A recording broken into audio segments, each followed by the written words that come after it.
Hello, everyone. Welcome to Random Encounter 267 or 267. My name is Jono Logan, and this is the last episode of Random Encounter before the release of Legend of Zelda Tears of the Kingdom in 2 weeks. Now, I imagine that many of you are excited. We certainly are. So the next episode of Random will likely just be a bunch of people freaking out about Zelda. I suspect no one listening will mind. But that isn't this week's episode. This week's episode, we're going to be talking about 2 games that I am actually pretty damn excited about. No, actually, one of them I was actually as excited as Zelda, but we'll get into this. So joining us today is Caitlin. Hi, guys. And making his first appearance on the show, Ben. Hi. Welcome, Ben. You were on Retro a few weeks ago, right? That's correct. What episode was it? It was the... it was the non-RPG favorites episode. Oh, so this is going to be your first RPG podcast for RPG Fan. Yes, and I'm talking about a game that is only not really an RPG either, so... Ooh, building a brand already. Before RPG Fan, did you do any other kind of podcasting? No, I haven't actually, so this is my first foray into podcasting, but I've enjoyed it. You guys are all lovely, so... Aw. Thank you. And I mean, based on the first minute and a half I've been talking to you, I think it will go great. Okay, so let's just hop right in. So, seeing as we will be talking about a Game of the Year contender, Legend of Zelda game next week, it's only appropriate that we're talking about a Horizon game the week before that. Yes. Because this damn series has no luck. So we're talking about Horizon Forbidden West: The Burning Shores. It's the DLC for Forbidden West. The Horizon series started in 2017 with Horizon Zero Dawn that introduced us to the robot monster hunter and all-around badass Aloy. And then Breath of the Wild came out a week later, slightly overshadowing it. Then the sequel, Horizon Forbidden West, came out in 2022, and it vastly expanded on the world. It introduced new characters, gave us some old favorites, and it generally improved the entire experience. And then Elden Ring came out a week later, slightly overshadowing it. And now, The Burning Shores has come out, and Caitlin is here to talk about it. So, Caitlin, how do you feel about the Horizon series? I really hope that the next game, the third game in the series, I really hope it comes out in a window with nothing else around it. It would be so nice. Just so we can break the cycle of Horizon comes out and then the GOAT comes out and everyone forgets about Horizon, or the discourse becomes this toxic thing of, well, Horizon's good, but Elden Ring or Breath of the Wild, like, come on, no competition. I know, it's so frustrating because Horizon does have a reputation of being like, it actually has a very positive reputation, but it also kind of has the feel of an also-ran because of that general narrative, like the classic always a bridesmaid, never a bride thing. And it's very frustrating because in any other year, at any other time, when not paired against these games, I think the Horizon games would be Games of the Year contenders. Yes, I agree. Because they are gorgeous and fun, and they create beautiful open worlds. And I think it also has one of the best protagonists in video games right now, which I know you feel very passionate about. Yeah, I love Aloy so much. Like, I think that was one of the things that drew me to the first game in the first place, was just how strong and confident and amazing Aloy was. And it wasn't like she was the first female protagonist who was strong and confident and amazing. Certainly Mass Effect exists and games before Mass Effect, of course. But it was, I think what was so cool was this is this is the first game of what is now a series. It is a AAA first party. It was for a while exclusive. It's now on Zero Dawn's on PC, and Forbidden West will certainly be on PC as well soon. I wouldn't be surprised. But for Guerrilla to, especially for Guerrilla to go from Killzone into uncharted territory for them, and to have the game star a woman, and not only to just star a woman, but you watch some of the behind the scenes development videos about the first game, and it's very clear that they couldn't have done, this game would not have been made just with a male Aloy. Like, it's not an interchangeable experience. It had to be Aloy, and they wanted very dearly to make it Aloy, and I totally respect them for that. And it helps that it's probably one of the most beautiful video game engines in existence, still today, like, Decima, they're making it better and better. Like Burning Shores is a PS5 exclusive DLC, so they get to use the power of the PS5, and there's some improvements there that are really amazing. But even, with Zero Dawn, such an amazing engine. I mean, like, when you have Kojima, of all people, wanting to use your engine because it's so great. I mean, like, as much as I have problems with Kojima, respect the man for putting out video games that are visual spectacles. So if he wants to use your engine, it's good. Yeah, this engine does two things extraordinarily well. One, both of which the Horizon series is known for. One is absolutely incredible, like, complex monster designs with like lots of I guess components, detachable components, and lots of moving parts. Yeah, lots of moving parts. And one thing it does just brilliantly is natural world. Like, it just looks so gorgeous. This is a game where you spend 60 to 100 hours just playing it, and then you spend another 60 to 100 hours just sitting in photo mode, taking screenshots at various different times of day. I often take pictures multiple times because it's like, okay, well, daytime looks good, but what about sunset? What about nighttime? And everything looks good. So I take multiple pictures. Yeah. I mean, what I would like to say is, if you are a fan of Abandoned Places YouTube, of which that's one of my favorite subcultures on YouTube, just people exploring abandoned places, you should play this game. Because it beautifully does, in a way that is much less stylized than, let's say, Fallout. Fallout does, like, well-known landmarks, but decimated by time, centuries past, and war, and that kind of thing. This game does the same thing, but you get to see these natural landmarks overtaken by nature in a very organic way, and it's gorgeous. Yeah, it's interesting to see a post-apocalyptic game that isn't so drab and brown and gray like most of them tend to be. And Horizon's so colorful and vibrant in a way that I think is really appealing compared to a lot of other games that take a similar, like, setting or whatever. Yeah, Ben, you haven't played Forbidden West. Have you played Zero Dawn? Yeah, I have played Horizon Zero Dawn, and I really enjoyed it at the time in 2017 when it came out. I think it was really cool to see Guerrilla, who is a studio that has a lot of technical proficiency, but was always kind of stuck making, dark first-person shooters, kind of get to branch out a little bit.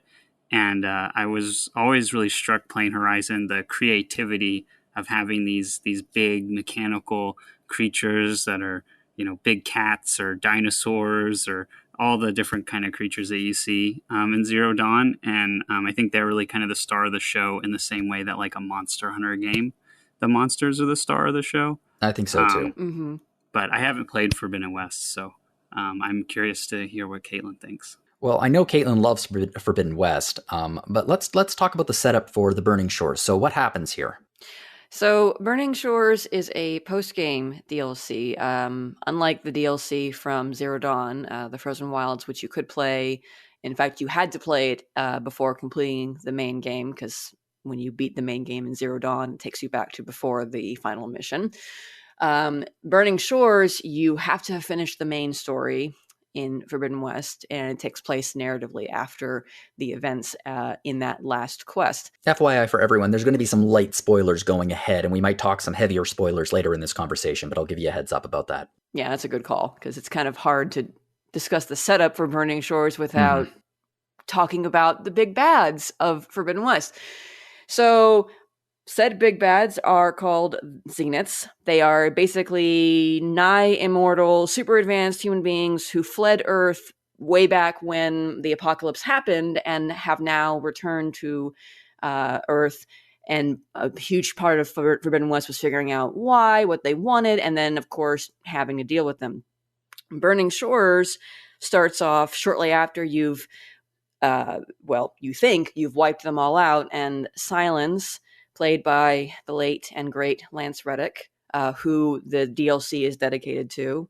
Was really touching to see that in the credits, by the way. Tells Aloy that there's actually another Zenith that escaped the final conflict, and Aloy has to chase him down because all Zeniths, and this is true, are dangerous sons of bitches. And also, it's possible that this Zenith might have information or technology that they can use to fight the real big bad that gets revealed in the 11th hour of the main game. So Aloy has to travel to another region called the Burning Shores, and it's the ruins of Los Angeles, which I'm sure, like, when we found out where we were going in Forbidden West, one of the later locations was San Francisco. I'm sure a lot of people were thinking, okay, well, if we're going to San Fran, maybe we can see Hollywood. Maybe we can go to LA. Well, we go to LA. Do we ever? Yeah, it's amazing. We're talking about the seeing all of the ruins in the series, and there's a lot of ruins in the Burning Shores because obviously LA is a huge city, so it's full of ruins. There's nowhere you go in this game where you don't see ruins, and a lot of it is skyscrapers and apartment and office buildings. So there's a lot of the old world presence that you feel versus large chunks of Zero Dawn and Forbidden West where you could be mostly in nature and not really see or feel the presence of the old world ruins. Yeah, it's hard to miss here. Yeah. It's a separate map in the sense that you cannot travel organically from the main map. You have to go through a loading screen, although it does. When you look at the map in the game, you can see the rest of the map. You can see it's really actually not that far away from one of the land masses in the main game, but it's still separate, and that's largely because of the new technology, I would imagine, that they introduced in this DLC. That they, for the cloud tech in particular, is different and is very much improved in Burning Shores versus the main game. So I imagine they had to do a hard load in order to facilitate that. But since you're playing on PS5, it is a fast load, so it's barely anything. And it's a nice big map, as one might expect, given how large the main map in Forbidden West is. There's a bunch of different islands. There's lots of water. It's a sizable, nice little area to explore. And you will spend a lot of time exploring it, as one does, in part because the way the story is structured, they have to gate you off of different areas in order to control progression through a particular, shall we say, headache that's introduced right when Aloy arrives. This Zenith tower that can shoot things out of the sky, so you can't fly around at first. So it's sort of like, in a way, the DLC is restarting you a little bit. Like you fly to the Burning Shores because you unlocked flying at the end of the main game, but we can't let you just immediately fly everywhere. So here's an obstacle that you have to get rid of before you can fly. And then you'll find, you deal with one tower. There's more than one tower, so you can't just go everywhere at once. And that's nice because it forces you to do some exploration on land.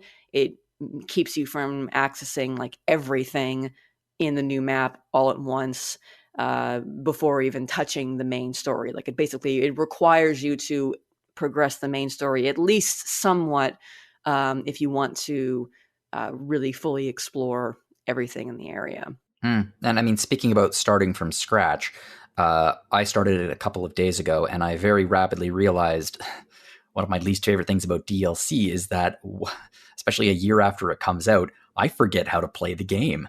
And I am, fully end-gamed equipped. I have all of my amazing bows, and it's, I'm such a powerhouse. And then I just get bodied by a burrower because I've forgotten how to do anything. Yeah, I had the same experience.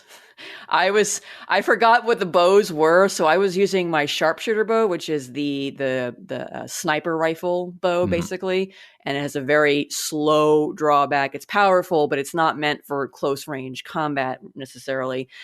I was using that and then wondering why it was taking me so long to shoot. And getting, like you said, getting bodied in like the very first encounter, because while the DLC does kind of control how you can explore the region, it doesn't restart you at like a lower level in terms of your equipment or your skills. You are exactly where you were at the end of the main game, or whenever you start this DLC.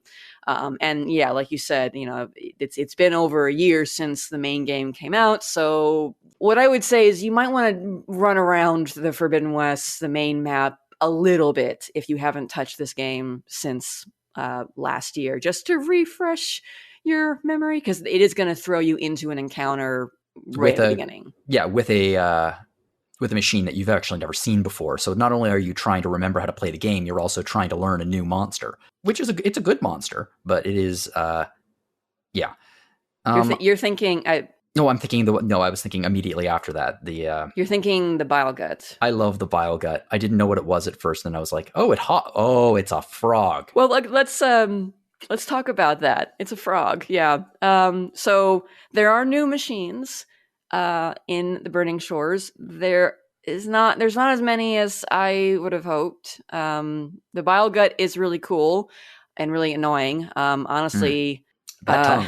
The tongue and the leaping and all of its little eggs that it spawns to get in your face when I'm really missing like some of the Frozen Wild weapons, that because Aloy doesn't really have a good machine gun weapon. You have the bolt blaster, but it's still kind of like one of those burst kind of weapons, and it has a very long reload, so it's not necessarily as ideal as I would like.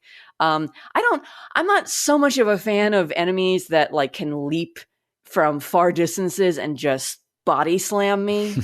And I mean, I guess I will say that as much as I like the combat, and I still do enjoy the basic combat system in this game, I think coming back to this DLC just kind of and with some of the new enemies like the bile gut, kind of reminded me that I hope they make a few adjustments to dodging in the next game, and also please, for the love of God, give Aloy a shield.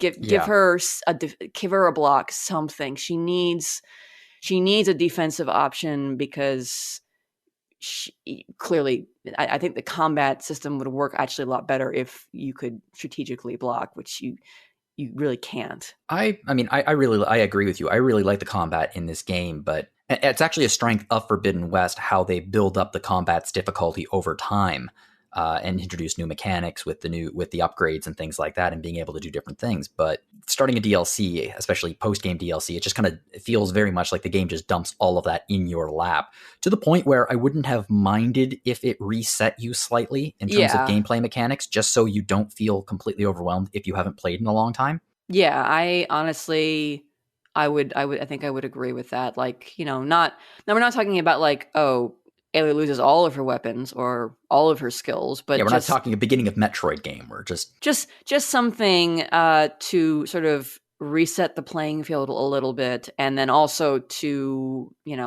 make you feel like because they increased the level cap, which again that's something that the Frozen Wilds with the first game did too.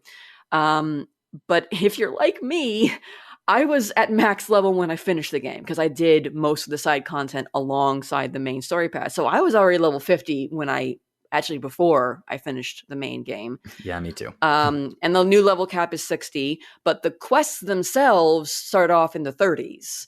In terms of like the Burning Shores quests. So I was in some respects kind of almost over leveled, and that was fine. I guess that kind of helped me not feel as overwhelmed, because it mitigated it slightly. Yeah, but still, like, it's the kind of thing that I find a little interesting, because it made sense with like the Frozen Wilds that the levels there would be a little bit different, because you could do that at any different, you could do it shortly before you hit like the midpoint in the game, or you could do it right before the final boss.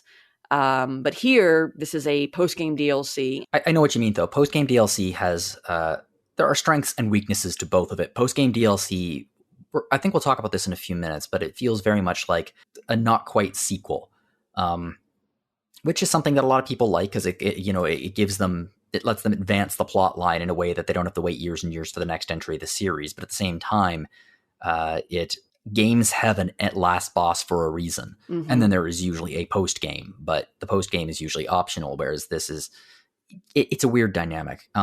And one of my problems with Burning Shores, not that I have a lot of problems with it, because the bottom line here is if you enjoyed Horizon Forbidden West, here, have some more Horizon Forbidden West. It's great.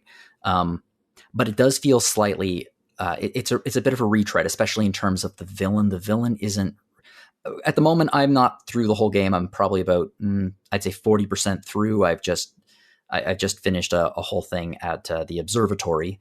And I've just found a new cauldron. But I've had some interactions with the villain, and it just kind of seems like the whole thing about the Zeniths is, it's like, what if Elon did to Earth what he has done to Twitter? Mm-hmm. Yes. And, these people are amoral sociopaths who were the rich and famous in our time. Well, not in our time, like 50 years on from our time. But they are the billionaires and the people who control the Earth, and they're frankly insane, and they haven't gotten any better over the centuries. But I mean, I wish that they had put some kind of a spin on the villain in this game, that maybe a slightly more, I don't know, sympathetic angle or something, because he just kind of screams the same type of baddie you've been fighting for the last couple of games. And frankly speaking, I mean, in terms of being a you really can't beat Ted. Oh, no, I mean, yeah, because you can't top the man who doomed humanity. I know, but even ignoring the dooming humanity part, you just can't beat Ted for being a massive and being like the best and most horrible villain in the game. So I feel like trying to compete with that in a level of, who can be the biggest sociopath? You're not going to win. But like it also, so Walter Landra is the name of the Zenith that you're hunting, and it feels almost like you spend most of Forbidden West hearing about the Zeniths, learning tiny little things about them, but never interacting with them for the most part until the very end. And then and a lot of them, you didn't even know their names. Like the final confrontation, there's a bunch of Zeniths that just die in the background. Yeah. You never even know what they're called. And everything you learn about these people is they were the CEOs of major powerful companies. They were rich people, and they all were bad people. They were either, sociopathic, murder bots, or they were heartless leaders of their companies or whatnot. And in a sense, they're all kind of responsible for the world that the Earth was before Ted Faro came in and said, "Hold my beer," and did them one better. And Landra is the same, only worse, because you learn more about him, and he's also kind of more despicable than anything you learn about the other Zeniths in a way that I say in my review, it's going to make your skin crawl. It's really, it's a complicated thing when it comes to a terrible, terrible villain. I know what they were going for, but it just, after dealing with the Zeniths as the bad guys in the main game, it feels over the top. It's sort of like, here's more of these rich people being awful, selfish, haughty, sociopathic pricks. But they do it the same way. Like you learn about Landra through logs and through conversation with other characters. It's a lot of tell and not show.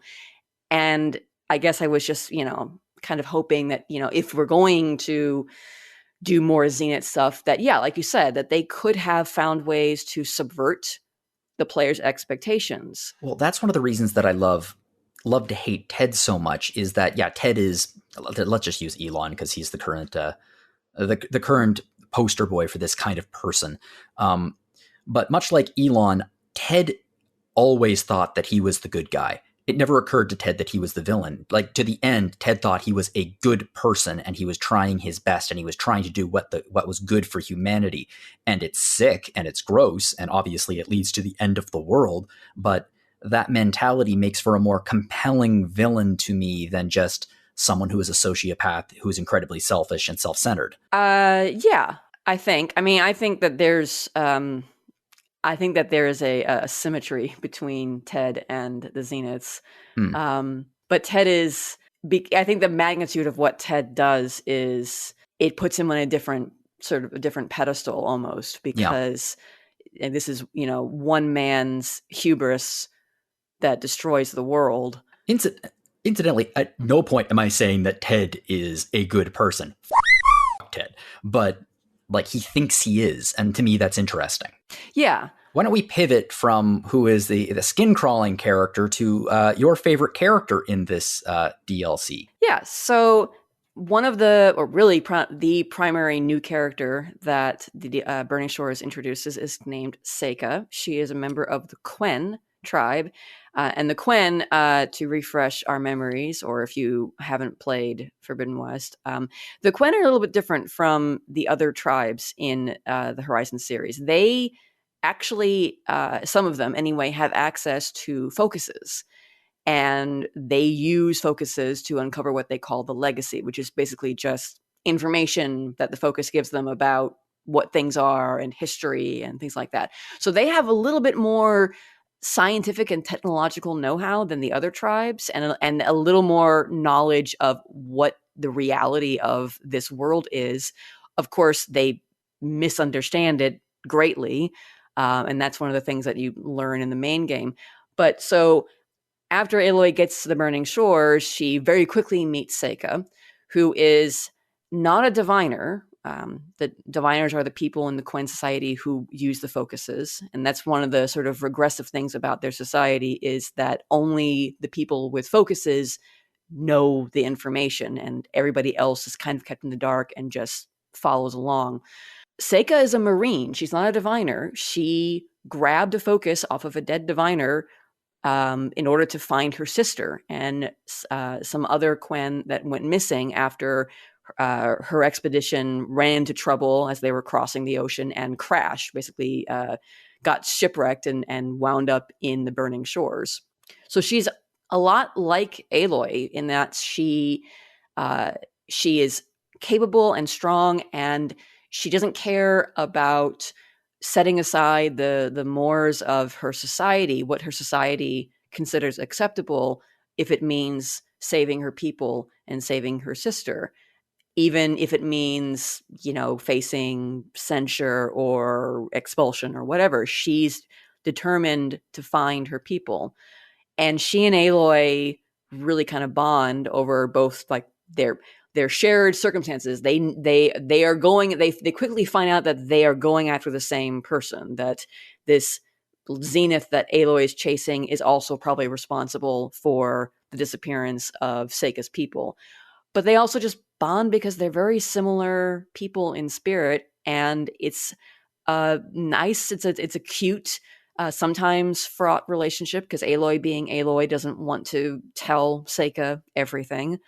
And it ends, or it grows into this kind of, I really enjoyed where the relationship went. Yeah, let's just move into spoiler territory. Don't spoil it entirely, because I don't want to know the details. However, I know that you are itching to talk about it, so why don't you just bottom line it for us? Bottom line, Aloy kisses a girl. Is that too spoilery? No, I don't think that's too spoilery. I think I mean, I love the way you put it in your review, by the way, in your prose. It's yes. It's very happy. It makes me happy. Yeah. you want to say it? Folks, Aloy is queer. Deal with it. And I mean that, and I know I'm going to get reactions from some people on social media who's like, "Oh, why the attitude? Why do you have to bring that up?" I bring it up because it's important. Like, and I really think like this is not no matter what the review bombers on Metacritic say, this is not like they just turned her queer. She's been queer since day one. Like, go back and replay Zero Dawn. You will see so many hints at Aloy's orientation, but it's just nice to have the confirmation, and not in a way that, to me, it did not feel like it was like, oh well, I guess we're gonna have to have them get together or whatnot. It felt cute and natural. I mean, it's DLC. Like, I think we all would have preferred if they could have maybe done this in the main game. And there's always the question of, okay, what does this mean for the next game? Does this mean that Aloy is going to be able to, pursue relationships in the next game? Is Seika going to be in the next game? I certainly hope that both of those are true, but I will take what I can get. And if it's a way to confirm, like I've talked about how I see Aloy, how I've seen Aloy as queer, and how that's also part of what drew me to her. I wrote a piece for the site about asexual representation, and despite her kissing a girl, I still think that she's ace. And I won't get into it. You can be lesbian and you can be ace. That is a thing. But like, it's just nice to have it presented to have the confirmation. Again, like I said, part of what was cool about Aloy is this is a new, it's a series, but it's a AAA new, first party exclusive series. And to have any sort of queer rep in a game like that's going to get a lot of attention just because of it being a first party AAA game that's exclusive to a console. Like a lot of that is just nice to have, and it's done well and it feels natural and I love it. So that's that's kind of, I'll freely admit that when I said deal with it, part of me was kind of reacting to the news about the user review bombing on Metacritic, because it's just like, part of me is just tired every time. It's so predictable whenever there is queer up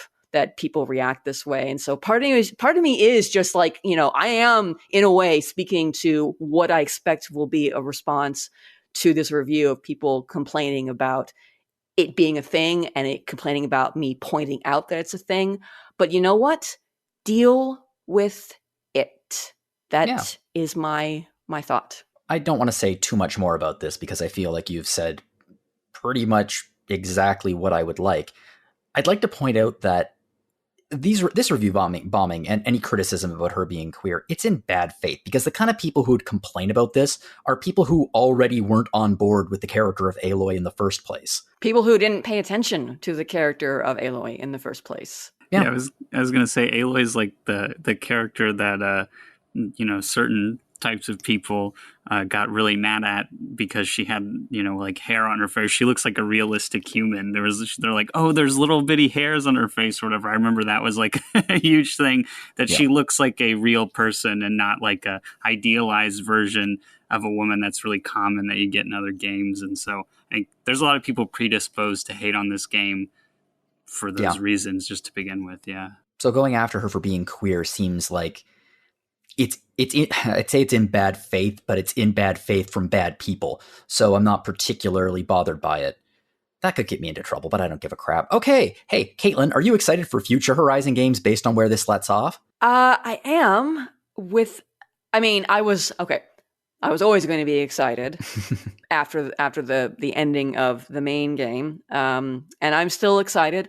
I have questions.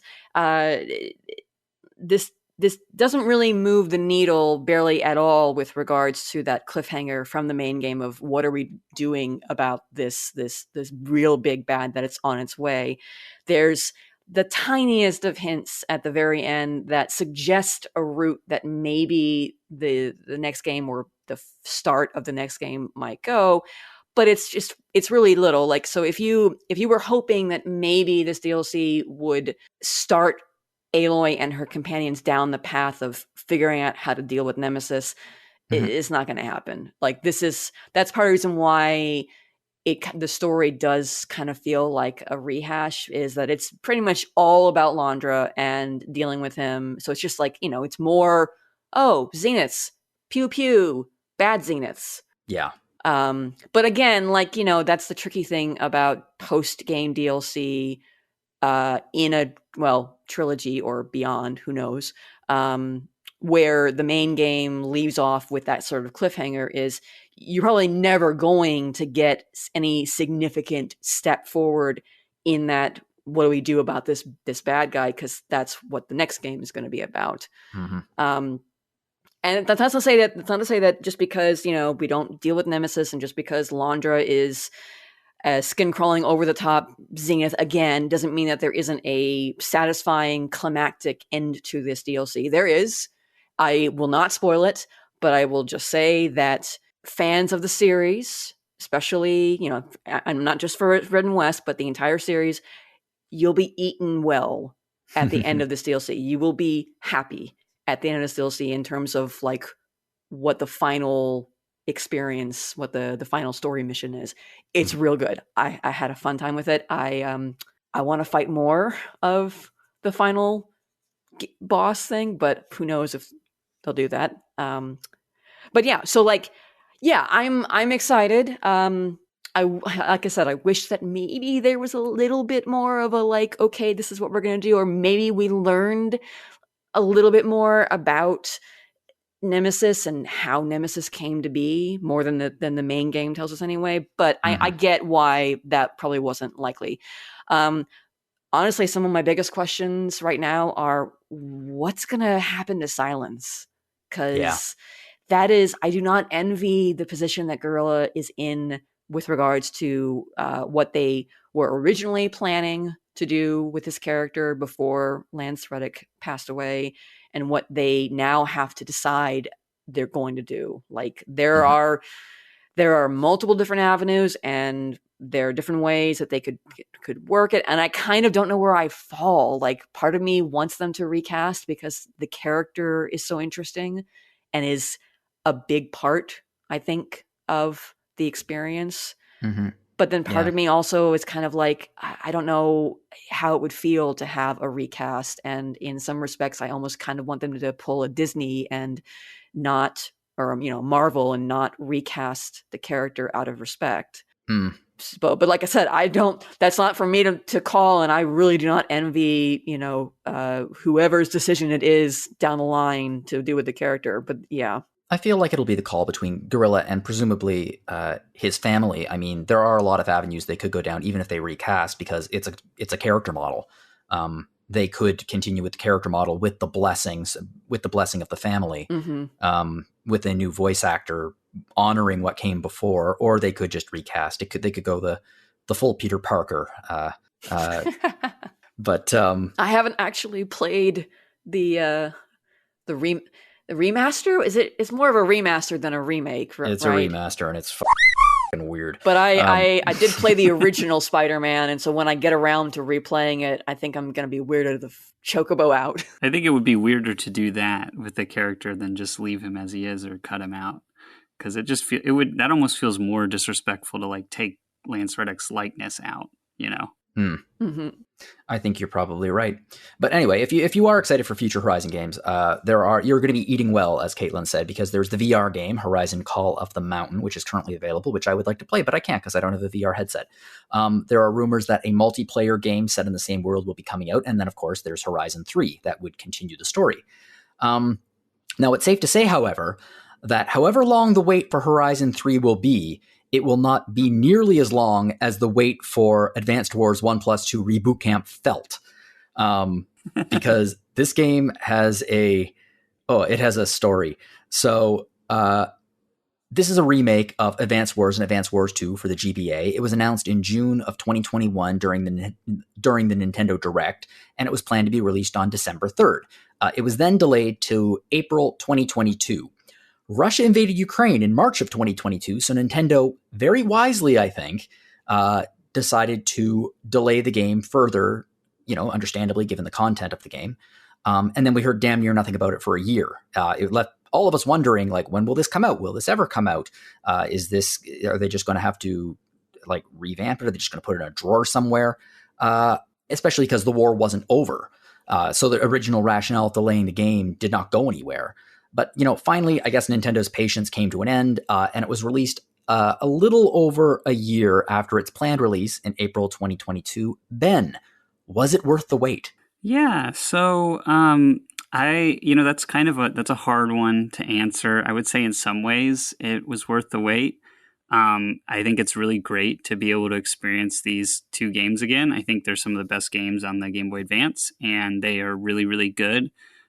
still with this remake, but the remake's also kind of a big missed opportunity in some key areas that is a little disappointing, but not enough to make it not worth playing, I would say. Ben, have you played the Advance Wars games in the past? Yeah, so I grew up with those games, put hundreds of hours into Advance Wars 1 and 2, and then Dual Strike on the DS and Days of Ruin that would come after. So I'm a huge fan of the series, and it's really been a really long time, not just waiting for Reboot Camp to come out, but just for anything in this series. It was dormant for a very long time. Oh yeah, it was so dormant that it got its own spiritual successor, Wargroove. Yes, yes, exactly. Yeah, it's so dormant that they made an indie spiritual successor that in some ways surpasses the modern attempts.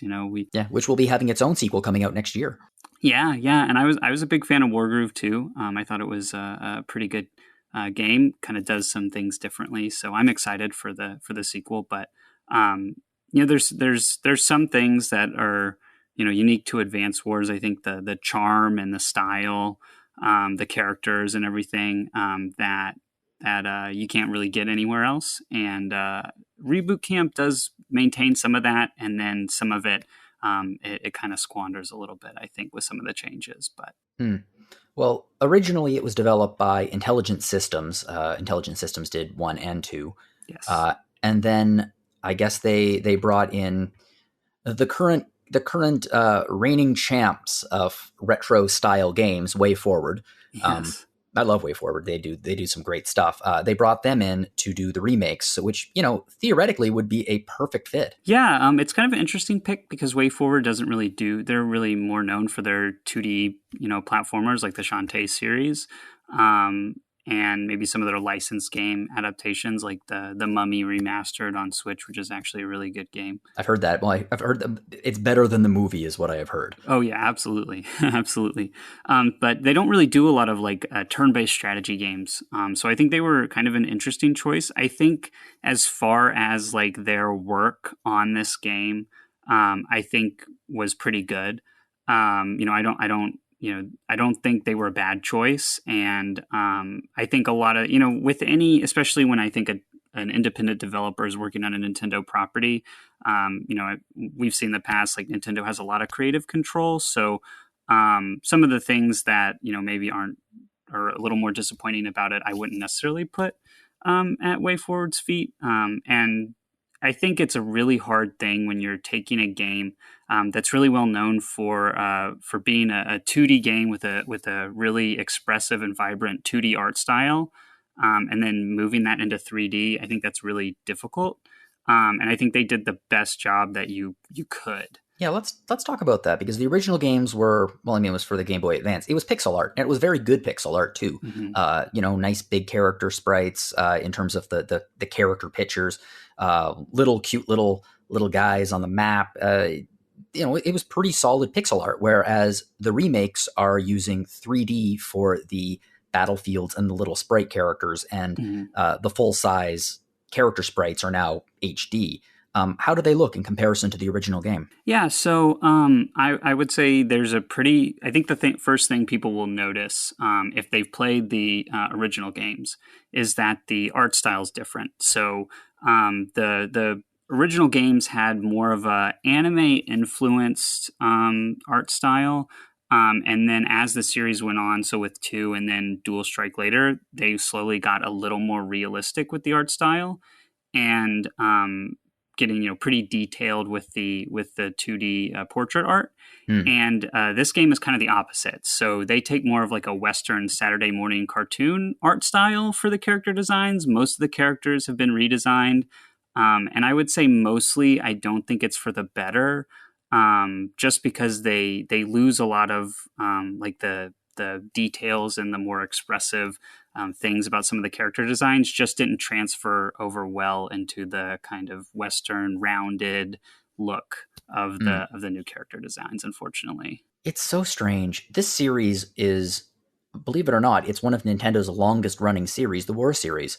The Wars series. It started off with Famicom Wars in 1988, and they released new titles for every single console that they had. So they had Game Boy Wars, They had Super Famicom Wars. Mhm. And then they released Advance Wars, and then they released a spin-off for the GameCube called Battalion Wars, and then after Days of Ruin, which was a departure in terms of style and tone, Mhm. they just kind of stopped. And it seems weird to me because Nintendo loves to slap the word Switch on everything, and I think Switch Wars just sounds right. So I'm surprised they've never done a sequel for the Switch. Yeah, I am kind of surprised by that as well. I think it may have something to do with intelligent systems priorities. So in that time since we got the last Advance Wars game, the Fire Emblem series has really taken off in a way Oh, has it? I that haven't heard.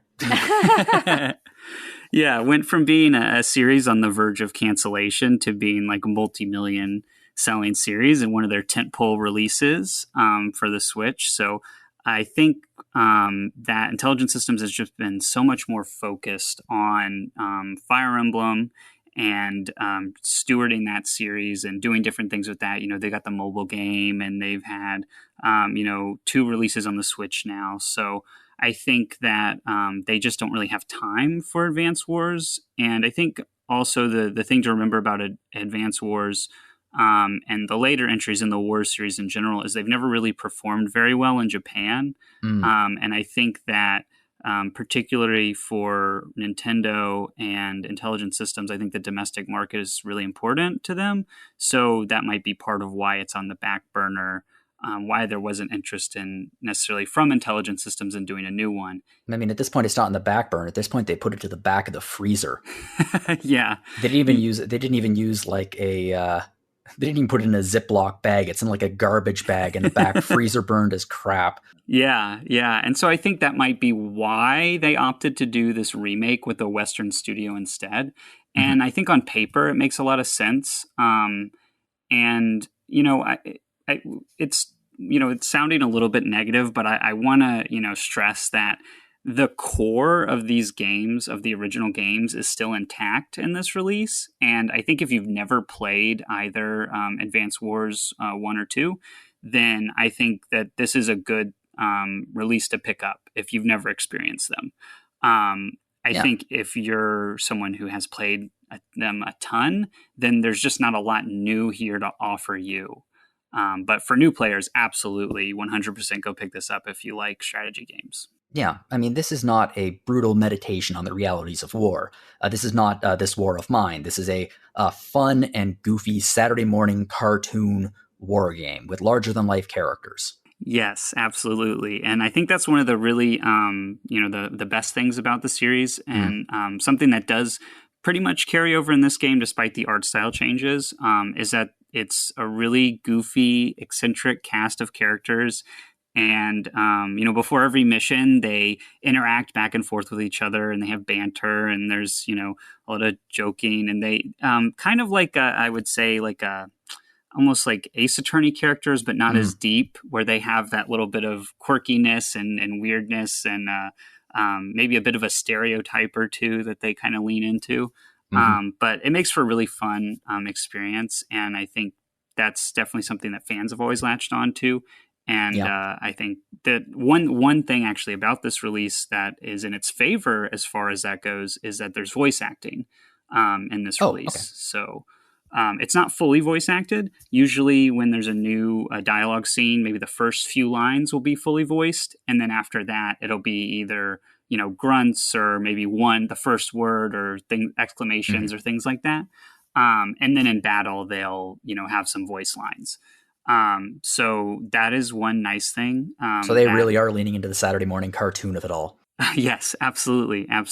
And I think the voice acting is generally very, very good in the remake. It probably helps that there's not like a ton of it.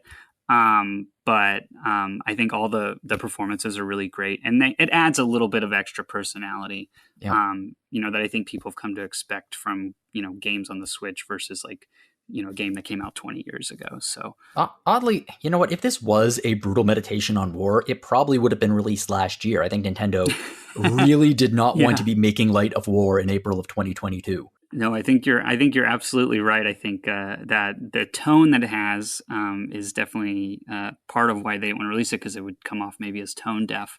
But I do think it's definitely one of the the game's strengths. Hmm. And if you're looking, for a game that's maybe a little bit more light and breezy in terms of the tone and story, then Advance Wars would definitely fill that niche, even though it's a game about war ostensibly. So Yeah, it's interesting because despite the fact that it is a Saturday morning cartoon, and I mean, it looks like a kid could play it. It looks like a show that like a 7-year-old kid would watch in 1987. mm-hmm. And which is great, but the gameplay is actually surprisingly deep for this. I mean, it still uses like rock paper scissors style mechanics, but it's a lot of fun. It's a fairly deep strategy game. Oh yes, absolutely. So I think the closest comparison I would make is it feels a lot like a board game, like a tabletop war game in some ways. Where every mission is a new board with new pieces, and you're starting from scratch each time, and you just carry over what you've learned about the different unit types and how they interact with each other and what the different CO powers are and everything. So and I think that experience, it can be very difficult and challenging, but it always feels fair. And because of that, comparing to Fire Emblem, sometimes in a Fire Emblem game, if let's say you let too many characters die, or you don't level them up in the right way, or you get some random level ups that don't give you a lot of good stats, you can maybe find yourself backed into a corner, and that doesn't happen in this game because every map is a new map, and you have new units each time, and you can make new units and do a different strategy if you want. So it is difficult but fair and very rewarding when you do figure out the strategy that's going to work. So Including in the strategy is you have commanding officers. So you don't just have your army, which is the Red Army. mm-hmm. You also have some commanding officers who you can who have powers Yes. that can be used to change up the gameplay a little bit. So how do CO powers work? Yeah, so they charge up with a meter that usually it charges up through combat and different actions you take. So if you capture a building with your infantry, or if you take out an enemy unit, then you'll build up that meter, and then once your meter's full, you can activate a power. So they're called CO powers. And they all have different effects. A lot of times, most of them will buff your units to give them extra damage and defense and that sort of thing. But they all usually have like a unique property. So Andy is like the first CO that you get control of, and his actually heals your units. So every unit has 10 points of health, and when they engage in battle, then they will lose those points, and then they lose strength as they lose health, because each point of health represents like a member of the unit. So as they lose them, they get weaker. But he can restore the health of units with his ability. And then you've got others that, like Olaf, for example, who's a big bearded guy, and he can call down a snowstorm on the map. And that damages the opposing players' units, and it makes it difficult for them to maneuver their units through the snow, so they have reduced movement range. So all the COs have a different unique power, and they all interact in really interesting ways. One other thing is that COs usually have a strength with a certain type of unit. So, for example, Sammy is one of the Orange Star COs that you start with, and she has really strong infantry units. And then Max is another Orange Star CO, and he has really strong tank units, but all of his ranged units are weak because he's not good with them. So that's where a lot of the strategy comes in, is both knowing your own commanding officer's strengths, and then knowing the strengths and weaknesses of the one that you're opposing. Yeah, you're very right when you call it very tabletop board game-esque. Mm-hmm.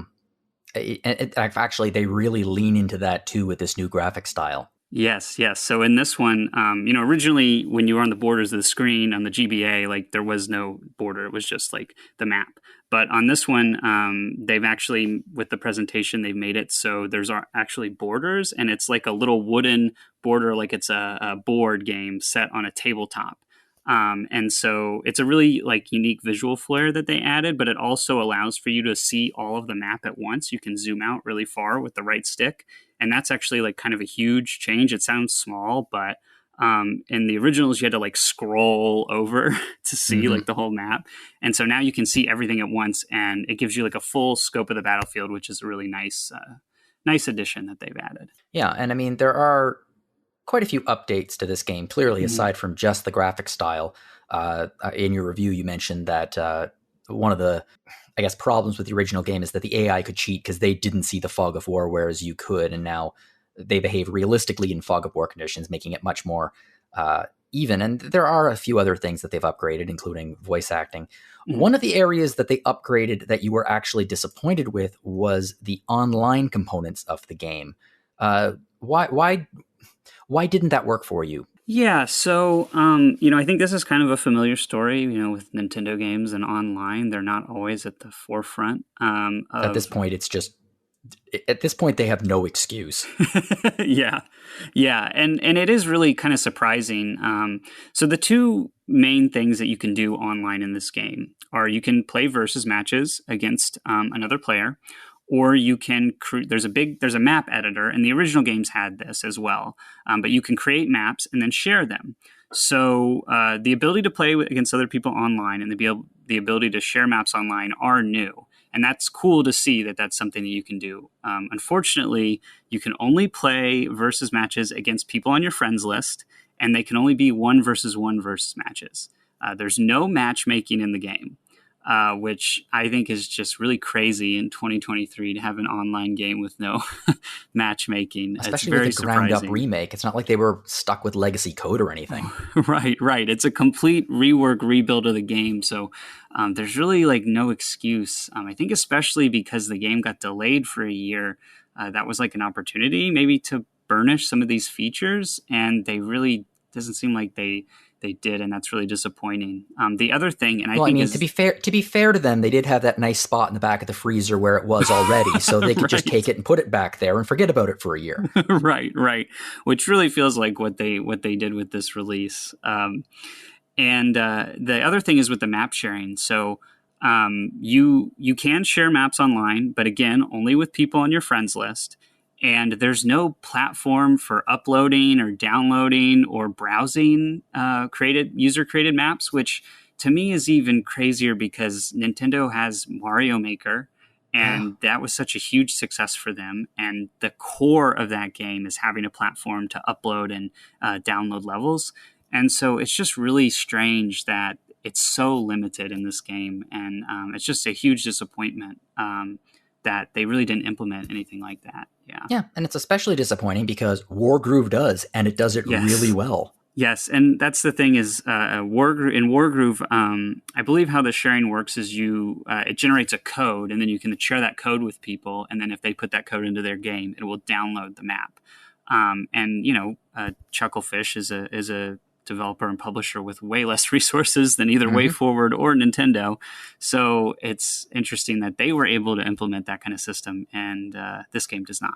But well, aside from the online disappointments, on the whole, how you clearly enjoyed this duo of games, right? Mm-hmm.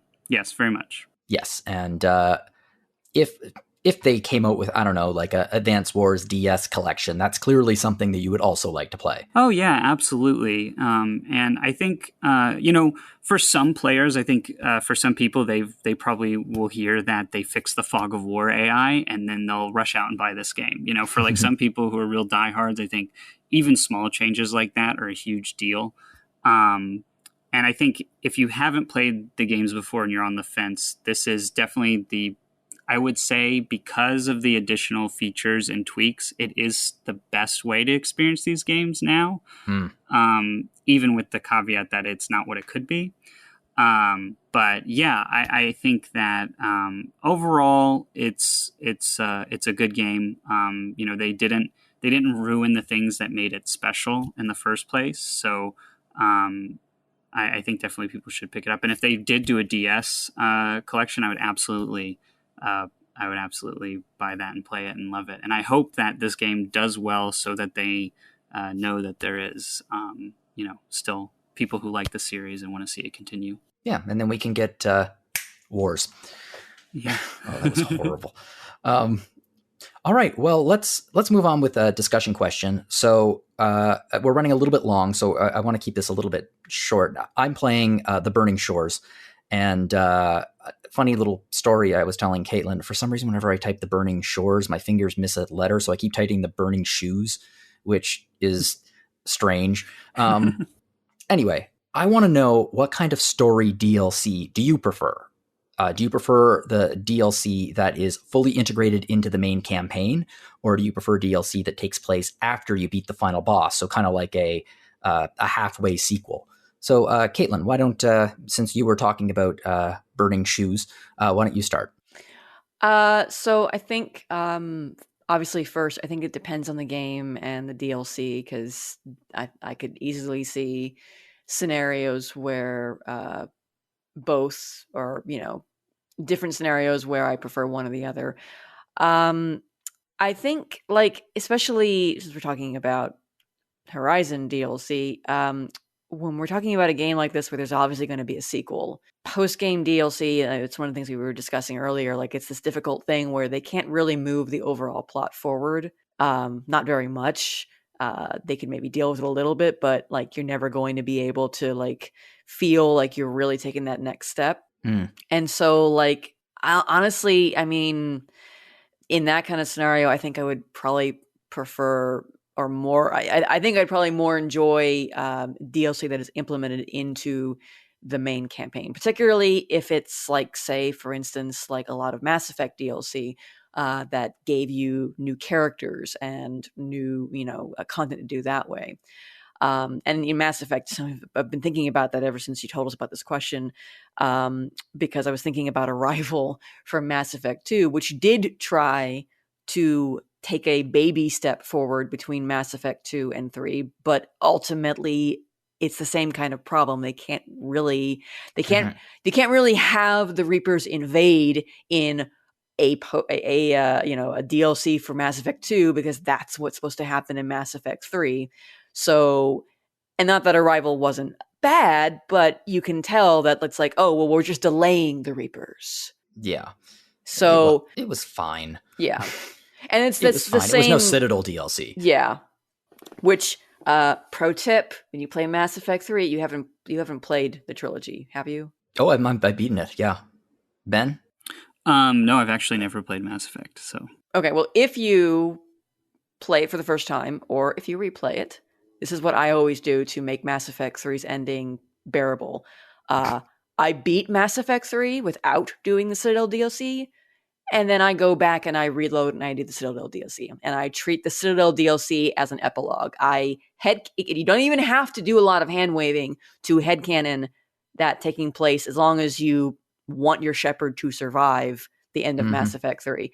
It actually works surprisingly well, and it is a much better feel-good way to end that game and the trilogy than actually just finishing with the horrible ending on Earth. But yeah, so, like, yeah. Or alternatively, Andromeda.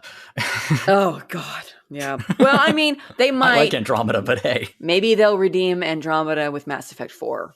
Like, fingers crossed. Yeah. But yeah, I think in general, it depends on the game and it depends on the DLC, but I think when I think about DLC that I've played mid-game and post-game, I think oftentimes I kind of gravitate more to liking DLC that's part of the main campaign, because a lot of times it adds a nice little extra thing to an experience and elongates that experience. And if it's a game I really like, that's cool, because I don't want it to end. Give me more. Please give me more.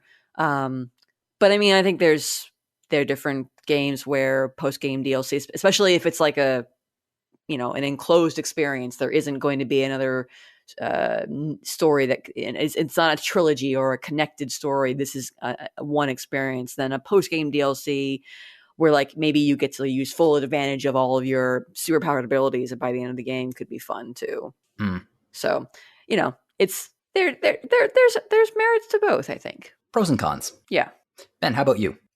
Yeah, I think there's been an interesting trend in the last few years for doing, like, DLC that's almost like standalone. or builds on some of the things that were in the original game or the main game, but isn't necessarily a direct follow-up or taking place within the same world or timeline. So things that come to mind are like the Xenoblade DLC, so either Torna Golden Country or the new Xenoblade 3 DLC, or even something like in The Witcher 3, like Blood and Wine, where you kind of have this like self-contained expansion.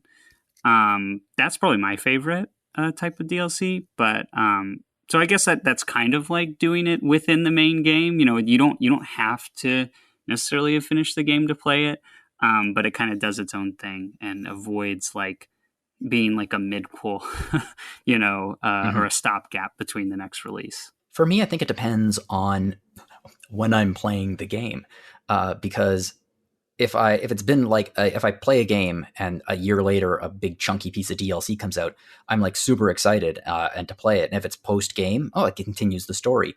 If I'm playing it for the first time and all of the DLC is already released, I like it to be integrated into the main quest, because then it feels much more like a cohesive experience. Like with let's say you already used Mass Effect, let's say Fallout games. So like with Fallout, the DLC is usually integrated into the main campaign. Like you can do it at any time as long as you are at the correct level. So for example, Old World Blues in New Vegas with the Big MT is one of the best pieces of DLC I've ever played. It's so good. And I'm very glad that it happens. I'm very glad that you do it before the end of the game. You can do it before the end of the game. It just feels much more organic. Whereas I don't know, like I feel like if I have to play a game, if I'm playing a game and then there's a piece of DLC post game, it feels very much anticlimactic. Like if I'm playing a piece of deal, like this doesn't feel anticlimactic. Burning Shores doesn't feel anticlimactic because it's been a year since I played it. So this feels like a brand new experience. If I had played both at the same time and I had beaten Zenith and then I immediately had to play the Burning Shores to complete the rest of the content, I would feel very, well, this is a little bit been there, done that. And I mean, I already had a nice, resolution. Why are we doing this now? So personally, I think I prefer it fully integrated into the main campaign. Yeah, that's a good point, because it calls into it makes you think about when they are writing the script or writing the narrative. The ending of the game, that's where the narrative is supposed to end, and there are ways that they can write the end of that narrative to facilitate a post-game DLC, but they don't always do that or do it well. And then it makes it almost feel like, okay, well, the story already ended. The story had an ending, but now we're doing more, and it can make it feel a little bit like, so what's the narrative? What's the overall narrative now? Is it one story that had an ending and an epilogue? Is it two stories? Mm-hmm. That kind of thing. So yeah, and I Ben, what you said about how I think some people do try to get around this with like standalone DLC, for example. Off the top of my head, Far Cry 3, for example. Was it Blood Dragon? Blood Dragon. Oh yeah. Yeah, which is its own thing, but still very clearly Far Cry 3. Right. Clearly, you do not need to complete Fallout 3 to play Blood Dragon. Yeah, and maybe there's a good middle ground between that. You bringing up Fallout actually made me think of the Far Harbor DLC for Fallout 4, which I thought was really excellent. And that kind of strikes, like Blood Dragon's like a completely different game. There's Arguably no carryover. It's better than the actual game. Yeah. Yes, I agree. Far Harbor is definitely the best part of Fallout 4. But, if you're doing something completely standalone, the player can't necessarily bring over the equipment or things like that to the new experience, where like Far Harbor strikes a nice balance. It's a new map, new characters, new, setting, new story and everything, but you can bring everything with you from, the wasteland into Far Harbor and still feel like you have the same character and everything. It's just like a new adventure. So that's probably the best, middle ground for doing something like that. Yeah, I think you're actually right about that. Well, thank you both for being on this episode and discussing these games with me. I love Horizon games. I loved Advance Wars when I play them, so this was a pretty great episode for me and my particular game tastes. If you are looking for some, I guess, DLC for RPG Fan, we opened up a store. We don't sell digital things, but we do sell physical things, which is like physical DLC. It's a horrible transition, but I'm going to go with it. So yeah, if you want to support us here at RPG Fan, you can visit our shop at www.rpgfan.com/shop. And you can get mugs, you can get magnets, you can get t-shirts, all kinds of apparel, baby onesies. And we now have our 25th anniversary apparel and out. So check those out with our 25th anniversary logo. If you're curious what that looks like, you just look up in the left-hand corner of RPG Fan's current website and bam, there it is. I think it looks fantastic. If you'd like to support us here at Random Encounter, you can do so by checking out some of our past episodes. We have quite a library of them. We are not the only podcast here at RPG Fan. We also have Retro Encounter, which is RPG Fan's weekly podcast of many topics. Slowcy's on break right now, so Zach is stepping up to take on the podcast with bi-weekly episodes. So you're not going to be getting as many episodes, but they will be excellent quality. And the last episode there was Octopath Traveler 2's spoiler cast. So if you are a fan of Octopath Traveler 2 and want to hear a very cool conversation, check that out. We also have Rhythm Encounter, which is RPG Fan's music podcast. Last week's episode was focused on the music of Hitoshi Sekimoto, and then next week's is going to be focused on character themes in RPGs, so check those out. If you'd like to get in contact with us here at Random Encounter, you can fire me off a message at podcast@rpgfan.com. I would love to hear from you if you have any thoughts about the show, any ideas for discussion questions like the one we just talked about. Please drop me a line. I'd love to hear from you. If you'd like to send me an email, you can do so at jlogan@rpgfan.com, or if you would like to connect with me on Mastodon, you can do so at jonologan@mastodon.social. I'm not the only person with an online presence on this show. Caitlin, where can we find you online? You can email me at caitlina@rpgfan.com. Cool. And Ben, where can we find you? You can email me at benlove@rpgfan.com. Awesome. If you enjoyed this podcast, please share it with your friends to help us get the word out there. You could rate us on iTunes or your other podcast players of choice, or you could also leave us a review. I would love to read some reviews on this show, good or bad. So please leave a review. And again, Ben, Caitlin, thank you so much for joining us. Ben, I hope this was a good first episode for you. Yeah, it was great. Thank you for having me on. It was an absolute pleasure anytime. And to everyone out there listening, thank you so much for joining us. And whatever you're playing, have fun.